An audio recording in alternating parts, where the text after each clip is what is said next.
Good morning to everyone and welcome to my channel, and it's me again, ang inyong mosong Kaalda Vlogger.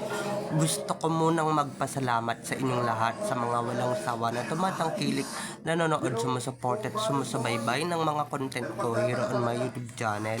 So huwag ninyong babaktawan o lalaktawan tong ating content ngayong araw. I'm sure na hindi ninyo pagsisisihan na pinanood nyo ito mula umpisa hanggang hulihan, and syempre wag kayong mag-i-skip ng segment. Okay, buuin nyo to, and don't forget to share this video para mas lalong lumaganap at kumalat tong ating information ngayong araw. So dumako na tayo sa ating main topic for today's video.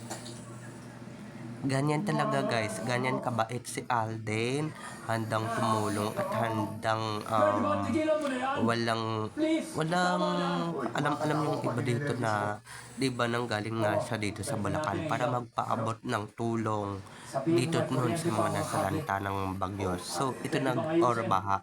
So ito na guys, watch this. Mamaya ipapaliwanag sa inyo ng buong buo. So ito na guys, watch this. Like nobody gonna break us.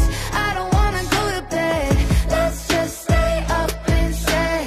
Stay out. Breakfast, lunch, and dinner like a takeout. Man, it feels amazing, ain't it great out? I don't wanna go to bed. Let's just stay up instead. Anything, we can do it. Got no limits. Any chance, we can take it. So we gonna stay up like the ceiling. At kung nakita nyo na ngayong recaps, once again say TTO sa mga admins, dumako na tayo sa ating main topic for today's video. Gaya nga ng sinabi ko kanina, ganyan talaga guys, ganyan kabait si Alden Richards. Even though sa mga kaibigan niya, marami nang nagpapatunay yan. At lalong-lalo na guys, yung mga kababayan ko and syempre mga constituents natin, mga kababayan natin dito sa Bulacan. Actually guys, diba, natatanda nyo naman yung nasalanta tayo ng baha or bagyo, diba? At ito nga, isa si Alden Richards sa mga tumulong sa mga taga Bulacan. Ewan ko lang kung isang bayan ng Bulacan. At ayun na nga, nag-abot siya ng tulong, and syempre pinuntahan niya ng personal, nag-abot siya ng mga relief goods and syempre ng mga packs sa para nga naman makatulong sa mga kababayan natin na sila that time. Ganyan talaga kabait sa Alden. Pero guys, diba, hindi, eto nalaman na lang namin to. Wala talagang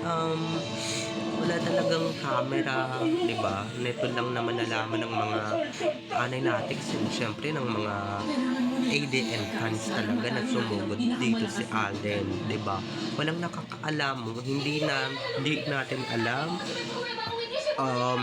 Kumbaga 0% tayo sa knowledge na nandito pala siya sa Bulacan. Pero diba, hindi naman din ng mga taga diba, ang mga taga Bulacan. And syempre si Alden yan, no?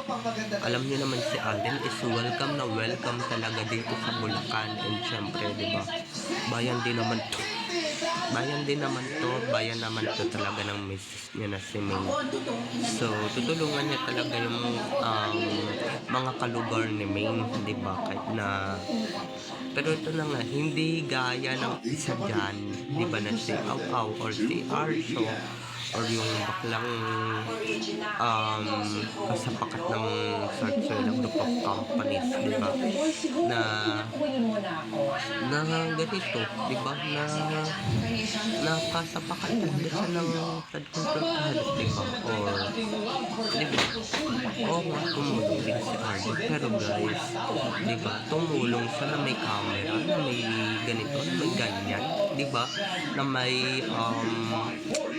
may camera, di ba? Kung tulong ka, di ba, para para lang magpaawa effect o para linisin yung nadudumihan mong reputasyon sa politika, di ba?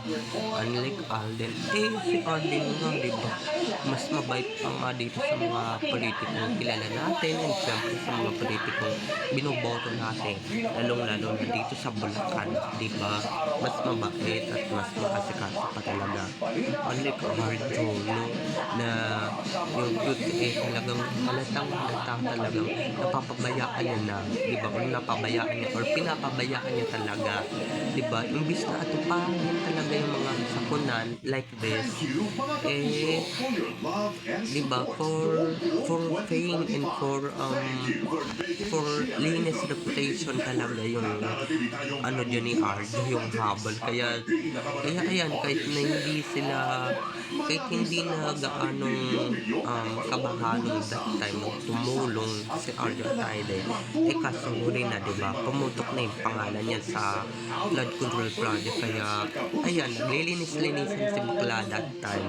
Kaya niya ginawa yan at kaya niya inatupag yan, diba? Para sabihin naman ng mga tao na mali talaga yung iniisip ng mga or mali talaga yung ibinunyag ng mga diskaya talaga. Kaya yun, di ba?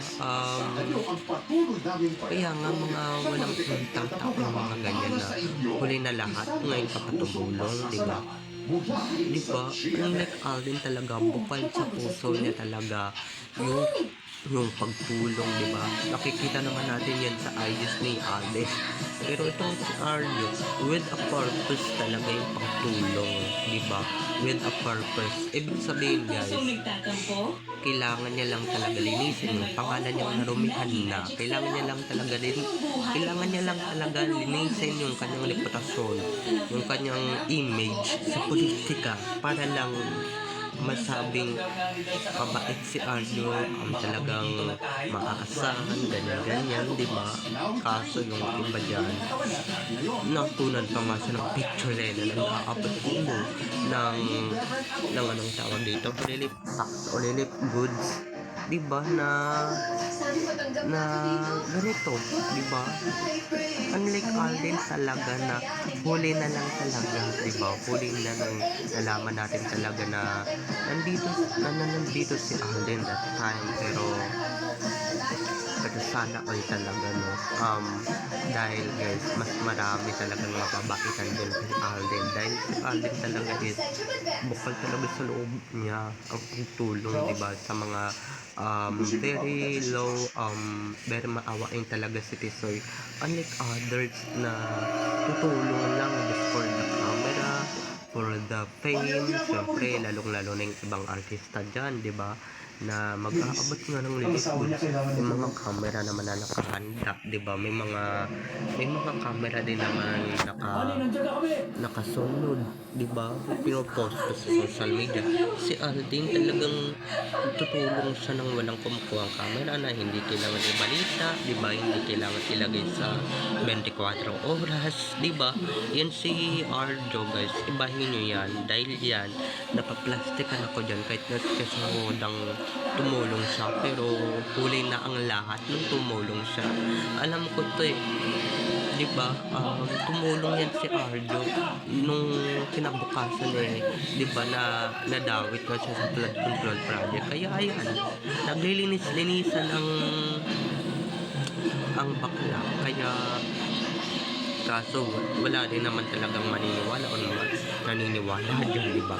Sino ba yung mga netizens na yan para naman magpaloko at para naman ano din sa pwesteng baklang bakuna na yun, diba? Even yung mga tao dyan na tumanggap ng relief good from Arjo, talaga na di lang talaga nila masabi na talagang hindi naman talaga bukal sa loob mo yung pagtulong, diba? Hindi naman talaga bukal sa loob mo yung pag-ano sa amin, diba? Ganyan. Si Alden talaga, ibahin ninyo si Alden dyan sa Arjo na yan, dahil yung Arjo na yan walang konsensya yan, diba? nagkakaroon niya ng konsensya pagka kinakarma siya. And syempre, pagka alam niyo na malapit na siyang karmahin, di ba? Or tinawag na siya, pinalabit na siya ng karma, di ba? So, di ba? Ibahin niya si Alden dahil si Alden bukal sa loob niya talaga yung kabaitan niya. Busilak talaga yung puso ni Alden, di ba? Kahit nga anong gawin bash sa kay Alden, wala talaga eh. Eh yung si Arjo, nababash na yan this time. Kaugnay ng flood control project. Pero, tignan nyo naman ngayon, tumutulong na. Kasi nga, takot to si Akla talaga na pagka hindi pa niya ginawa or pagka hindi pa siya talaga tumulong, eh talagang mababash siya talaga ng bongga. Diba? Eto guys, nagpapaka real lang tayo dito. Pero, real talk lang tayo Ano ba talaga nangyayari? ito nga, di ba, may yung prank na mangungutang yung artista, di ba, isa doon si Alden at si Arjo sa mga tinawagan ng celebrity para mangutang tulong. Si Alden talaga kahit prank bukal sa puso niya. Unlike Arjo talaga. So, sasabihin mo mabait yan. Saan banda, di ba?